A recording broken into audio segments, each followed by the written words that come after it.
Qual é o papel das organizações quanto a esta situação do HIV-Sida?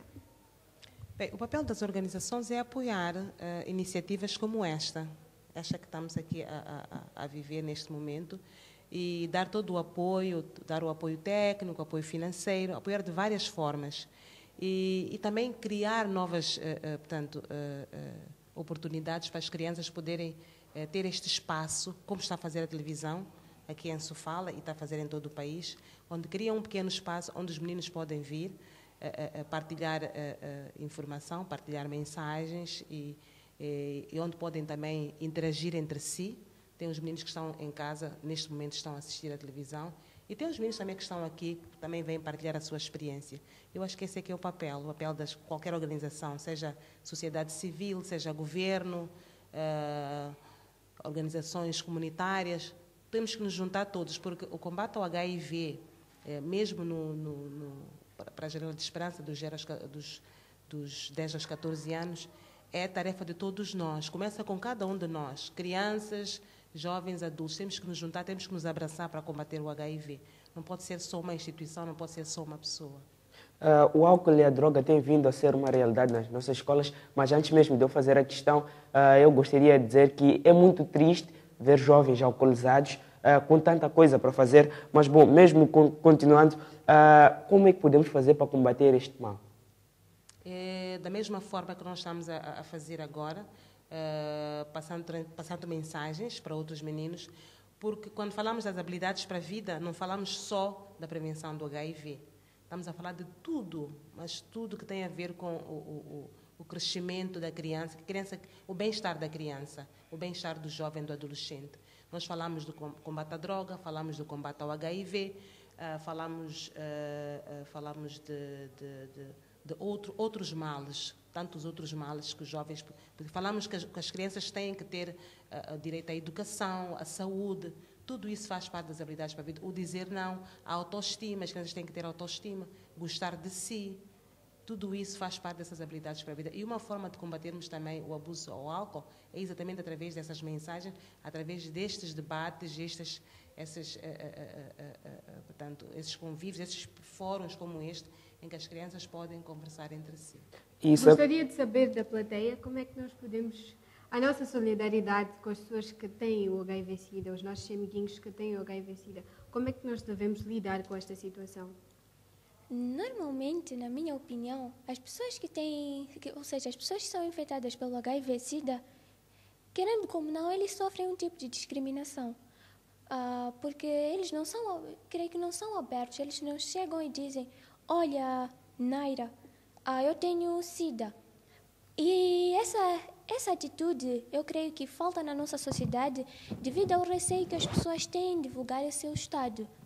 E isso, por vezes, faz com que a pessoa tenha receio de ir ao hospital e procurar aconselhamento, procurar um tratamento, porque tem medo que as pessoas descubram o seu estado de saúde e ponham-lhe em ações comprometedoras, ou seja, ações discriminativas.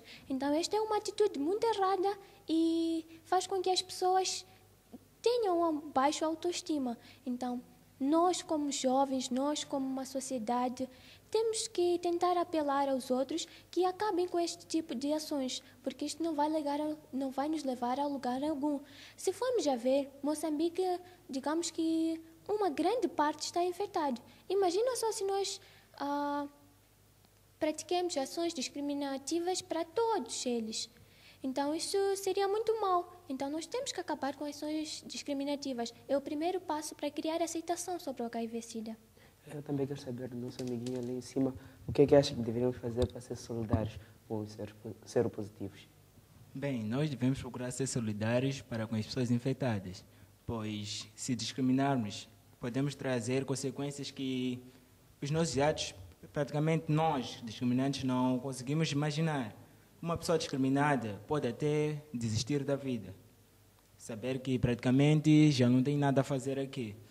Muito pelo contrário, nós devemos apelar às pessoas a procurarem um médico, fazer assistência médica, ajudar a pessoa a informar-se melhor para ter uma vida saudável. Cacilda. Gostaria de saber mesmo da Cacilda, como é que nós podemos ocupar os nossos tempos livres? Sabemos que somos crianças. Muitos acabam indo para o lado do sexo, para o lado do HIV/SIDA, porque não têm ocupações nos tempos livres. Como é que nós devemos nos ocupar? Com o quê? Sim. Tem muitas coisas que nós podemos fazer como crianças e adolescentes. Estudar, para começar, né? Brincar e se envolver mais em grupos que falam sobre a educação, principalmente sobre educação da vida. Eu, por exemplo, entrei na rádio, mas antes de entrar na rádio eu já participava da Oasis. A minha mãe que me influenciou no princípio, porque ela dizia que a educação não era só em casa, eu também tinha que saber o que a sociedade realmente é, ou o que realmente acontece na sociedade. Hoje, por exemplo, eu quando estou na rádio, tento explorar o meu tempo no máximo. Quando estou lá, tento aprender mais sobre o que acontece com outras crianças. Como é que eu posso fazer chegar a informação que eu sei, das coisas que eu sei, do direito que eu sei, para poder expandir para as outras crianças. Gostaria de saber da tia Dulce se os pais devem revelar o seu estado de vida aos filhos. Que contributo os filhos têm de dar aos pais, né, que padecem do SIDA? Se devem revelar, desculpa? A sua saúde, a sua vida. Condição, sim. Se tem ou não HIV. Sim. Bem, eu acho que, os pais devem conversar com as crianças sobre o HIV, porque toda a educação começa por casa, né? Quando digo pais encarregados de educação, os tios, dependendo de com quem que a criança ou jovem está a viver. É importante porque, afinal de contas, os mais velhos têm um pouco mais de experiência que nós. Agora, quanto ao Estado, isso depende. Os pais podem não querer informar ou acham que o filho não está preparado ainda ou não sabe. Depende também da idade, então não posso dizer se de facto podem ou não. Depende. Podem como não podem. Depende da circunstância. Bom. Que contributo os filhos, né, devem dar aos pais que têm o HIV/SIDA? Qual é o contributo? Os filhos devem dar todo o apoio. Sim. Como disse aqui a menina aqui ao lado de mim, a pessoa quando está infectada, por ser discriminada, por vezes a pessoa acaba ficando com a sua autoestima muito reduzida. A pessoa sente-se discriminada e por vezes autodiscrimina-se. E muitas vezes as pessoas não revelam o seu estado por receio de serem discriminados. Então é importante que nós não discriminemos e quando trata-se dos nossos pais, dos nossos tios, avós, porque nem todos os meninos vivem com os pais, alguns meninos não têm os pais por qualquer razão, ou porque são separados ou porque são órfãos, mas os mais velhos. Eu acho que é importante nós darmos o apoio, porque a pessoa quando está infectada precisa de apoio de todos nós, inclusive dos filhos. Acho que a discriminação é até pior quando é parte mesmo dos nossos próprios filhos dentro da nossa própria casa. Então, os meninos têm que dar todo o apoio aos seus pais, ajudar nas tarefas de casa, em tudo que puderem, moralmente. É muito importante, porque isso fortalece ainda mais a pessoa que está infectada. Bom, o HIV/SIDA ainda não tem cura, mas por enquanto tem um tratamento preventivo, que é o tratamento antirretroviral. Infelizmente, muitas pessoas que vivem com HIV/SIDA preferem esconder e não fazer o tratamento sem saber que isso é prejudicial. O que a tia Dulce daria como conselho para estas pessoas?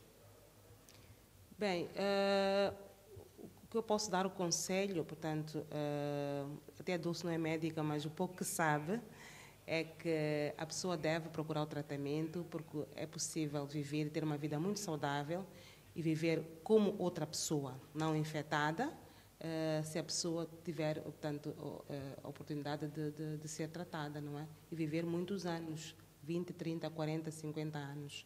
Temos casos de algumas experiências de alguns países em que tem pessoas que vivem há muitos anos. Até a Dulce uma vez participou num encontro no Brasil, em 2005, e eram de meninos, portanto, crianças e adolescentes vivendo com HIV. E a tia Dulce trabalhou com meninos que ficaram infectados quando tinham 11 meses, mas os meninos já tinham 21 anos. E estavam a viver, tinham passado 20 anos. Então, é possível, sim, senhor, tem que se procurar o tratamento e viver e poder aproveitar o convívio com a sua família, com os filhos, com as pessoas que mais gostam. Que as pessoas que estão nessa situação têm pessoas à sua volta, que são filhos, amigos, e então ainda têm a chance de aproveitar a vida e viver muitos anos de forma muito saudável, de forma positiva. Gostaria de saber aqui, da minha plateia, qual será a nossa atitude daqui em diante para que a nossa janela de esperança torne-se uma realidade? Primeiro, nós como adolescentes, né? Nós temos de continuar a sensibilizar os outros adolescentes para que eles saibam que realmente o HIV/SIDA existe e, infelizmente, mata muitas pessoas. Então, acho que parte por aí a base.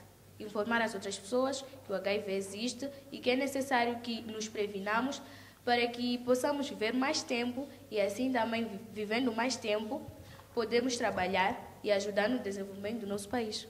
Gostaria também de saber do Leonardo. Desculpe. Qual é a nossa atitude daqui em diante para que a nossa campanha Janela Esperança torne-se uma realidade? Primeiro, para o projeto Janela de Esperança se tornar uma realidade, temos que abrir espaço para que este projeto tenha lugar. Isto que é necessário. Depois, temos que desdobrar esforços de modo a que fazer valer este projeto, porque mesmo o projeto de criança, só a criança é quem pode permitir que este projeto atinja seus objetivos claros. E nós, como criança, temos de aderir a este projeto, aprender deste projeto e disseminar, que é o nosso principal objetivo, disseminar para os outros que não têm acesso à formação, às capacitações, para usufruírem do projeto e se prevenirem do SIDA. Pois, como o projeto preconizou os objetivos que salvar a criança ou zero infecções do SIDA na área da criança e adolescente.